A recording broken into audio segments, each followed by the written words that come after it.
Imagine that everything you think you know about female desire is an illusion, that love is not tenderness, but a strategy as old as power itself. Machiavelli understood this centuries before. Behind every sweet gesture, there is a calculation. Behind every silence, a test. He deciphered a pattern so dark that he had to hide it to avoid being destroyed. Men ignored it, women perfected it, and once you see what he discovered, you will never look at a smile the same way again. If you're new to the channel, subscribe and stay until the end of the video. And while you're at it, like, share, and enjoy the content. Listen, most men fail with women. Not because they are stupid or ugly, they fail because they were sold a lie so beautifully packaged that they don't even realize they are living inside an illusion. They were told, be yourself, as if authenticity was ever enough. They were told, treat her like a queen, as if servitude ever ignited desire. They were promised that love conquers all, while the courts fill with divorces and the streets fill with lonely men who have no idea what went wrong.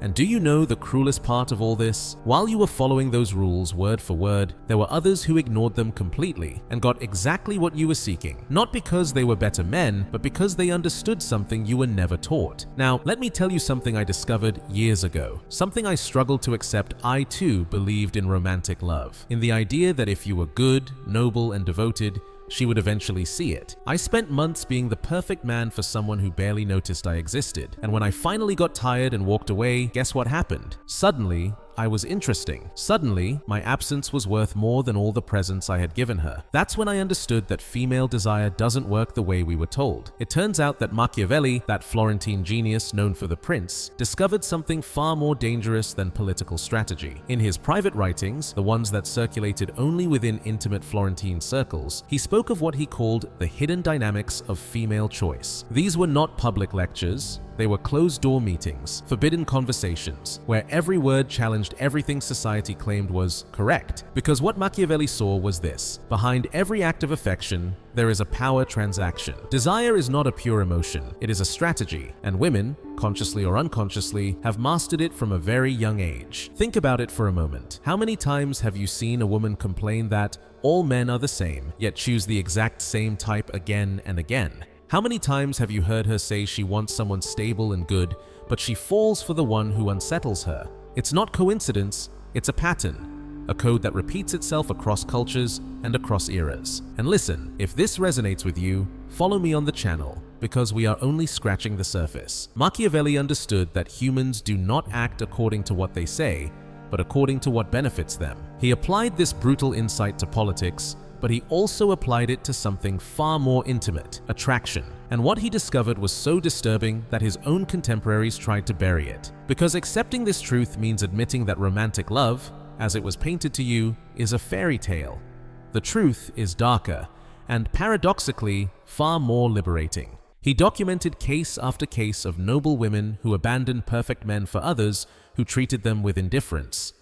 He observed how absence created more desire than constant presence, how mystery triumphed over transparency, how unpredictability defeated stability. It wasn't cruelty, it was instinct. And here's what no one tells you. When you become predictable, when she already knows everything you will do, when your attention is always available, you lose all your value. Because the human brain doesn't value what is guaranteed. It values what it must conquer. So, what do you do with this information? Do you deny it because it's uncomfortable? Or do you start seeing the world as it is, not as you wish it to be? Because once you see the pattern, you can no longer pretend it doesn't exist. And believe me, there is much more to uncover about how this game truly works. Now that you know the essentials, something deeper awaits you, something Machiavelli called the hidden cycle. And once you understand it, everything you thought you knew about women will click in a way you never imagined. If what you just heard stirred something inside you, if you feel that someone is finally speaking the truth without filters, then stay. Subscribe to the channel, not as an empty gesture, but because you understand this knowledge isn't available to everyone, and those who possess it play with an advantage. Now here's where things get interesting.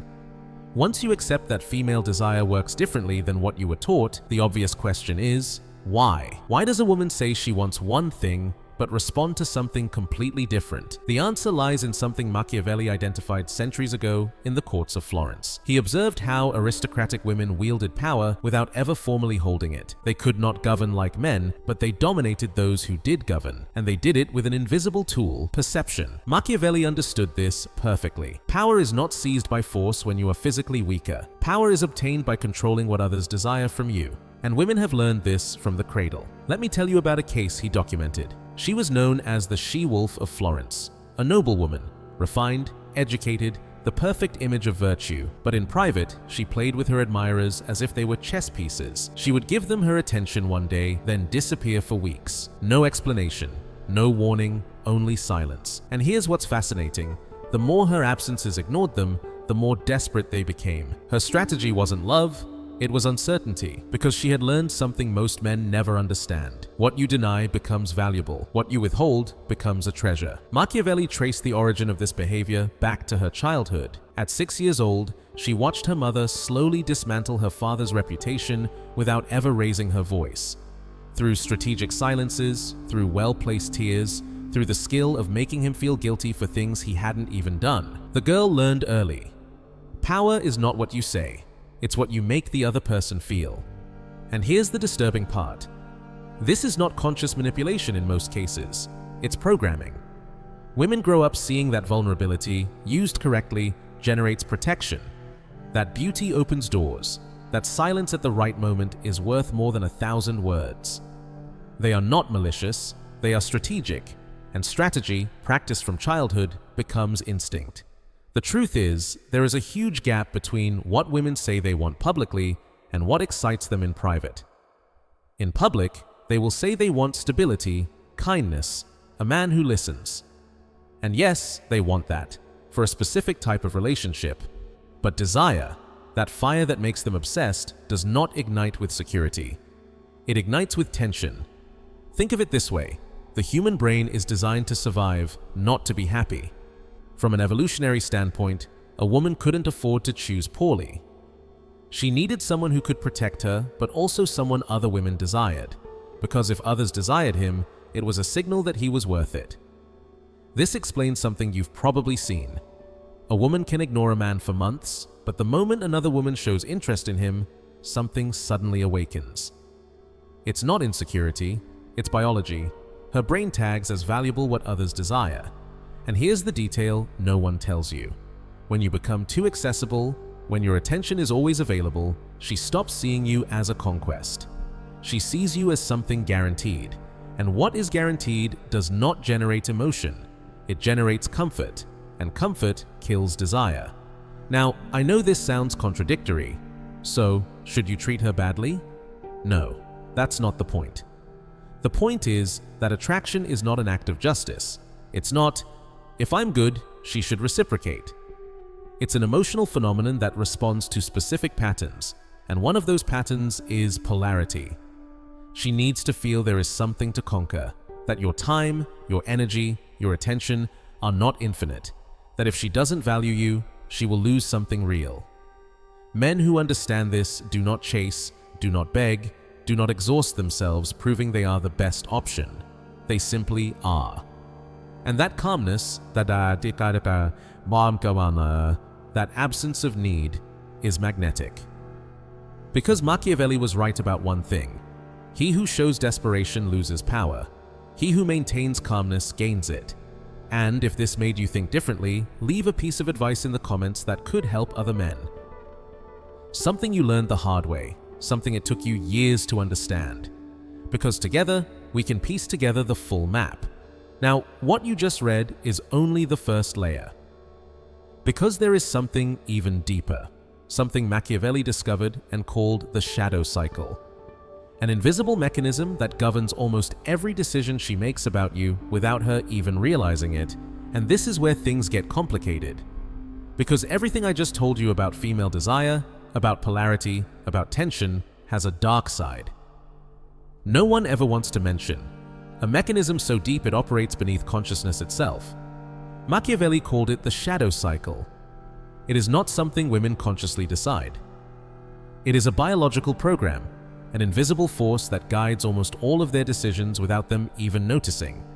And once you understand how it works, you start seeing patterns where before you only saw chaos. Let me show you this from another angle. Think about the last time you heard a woman say with absolute conviction, "I want a good man, stable, someone who treats me well," and then you watched her fall madly in love with someone who was the exact opposite. Was she lying? No, she was stating her conscious truth. But her subconscious was responding to a completely different programming. What she says she wants is what her rational mind considers correct. What truly turns her on is what her instinct recognizes as genetically valuable. And these two things are often polar opposites. Machiavelli documented a case in 1501 that illustrates this perfectly. A countess abandoned her husband, a rich, educated man of impeccable social standing. She left him for a plebeian with no education and no fortune. The scandal was enormous. How could a woman of her class do something so irrational? The answer was brutal. Her husband had become predictable. He adored her. He obeyed her every whim. He constantly sought her approval. He was kind, perfect, and invisible. Because when someone gives you everything effortlessly, you lose all interest. There's no tension, no story, but the plebeian lover? He ignored her. He disappeared for days. He didn't beg her. He didn't worship her. And that indifference drove her insane. Her brain interpreted that distance as value. If he didn't need her, he must be someone important. If other women could have him, she had to earn him. And there lies the cycle. What she gets easily, she despises. What she has to conquer, she values. It's not cruelty, it's the way her biology is programmed to filter options. Now, the funny thing is, this applies in reverse too, just differently. Men do the same thing with other aspects. Machiavelli wrote that people forget the death of their father faster than the loss of their inheritance. It sounds cold, but it's true. We value what we had to work for. What comes easily leaves no mark. So, what does this mean for you? It means that when you try too hard, when you lay all your cards on the table from the start, you're sending the wrong signal. You're telling her primitive brain, "I'm easy to get, I'm not a scarce resource, you can have me whenever you want." And her subconscious responds, "If he's that easy, he probably isn't worth much." Now, here's something that might sound contradictory to what I said before. It's not about being a jerk, it's not about treating her badly, it's about maintaining your own center, having a life that doesn't revolve entirely around her, being someone who is interested, yes, but never desperate. Because there's a massive difference between being indifferent and being at peace. Indifference is cold and calculated. Peacefulness is authentic. It's the calm of a man who knows his value and doesn't need external validation to confirm it. Women can smell desperation from a mile away, but they can also feel the authenticity of a man who is simply okay with himself. And that second option? That one is magnetic. No one tells you this, but women aren't just looking for love, they're looking for narrative tension. They want to feel like they're part of a story, not a routine.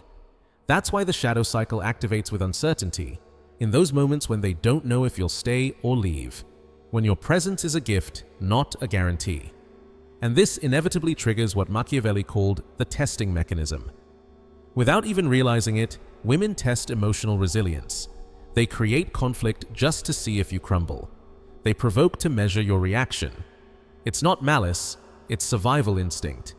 She needs to know if your emotional frame is stronger than hers, because if you break under a simple test, how will you support her when life truly becomes difficult? Men who collapse under these trials lose all value in her eyes, but those who remain calm, those who don't react with despair or anger, activate something primal in her. That calm tells her, this man is in control. This man is secure. And now, I want your opinion on something. What works best to demonstrate that calm in the face of one of her emotional tests? A. Responding with logic and rational explanations. Or B. Simply maintaining silence and composure without justifying yourself. Write A or B in the comments and briefly explain why you chose that option. I want to see which approach dominates in this video, because here's the uncomfortable truth. Attraction is not democratic. It doesn't reward goodness or fairness, it rewards polarity, It rewards tension. It rewards those who understand that desire isn't built with sweet words. It's built with magnetic presence. Cleopatra understood this centuries before any of us. She didn't seduce Julius Caesar or Mark Antony through submission.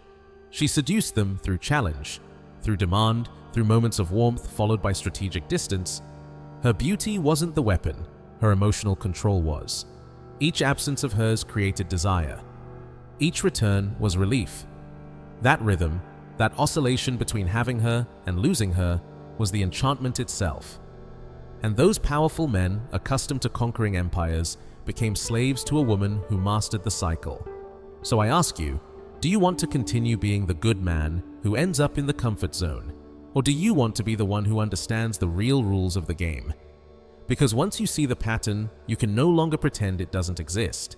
And believe me, what comes next is even deeper. Because there are specific techniques, psychological mechanisms you can activate not just to attract her, but to become someone she will never forget. So when you put all this together, when you see the complete map, you realize something that changes the game completely. It's not about technique, it's about understanding the very nature of desire. Because listen, you can learn 1,000 tactics, 1,000 ways to send messages, 1,000 conversation strategies, but if you don't understand the fundamental principle, you will remain lost. And the principle is this: female desire isn't sparked by what you give, it's sparked by what you provoke. Think carefully about that.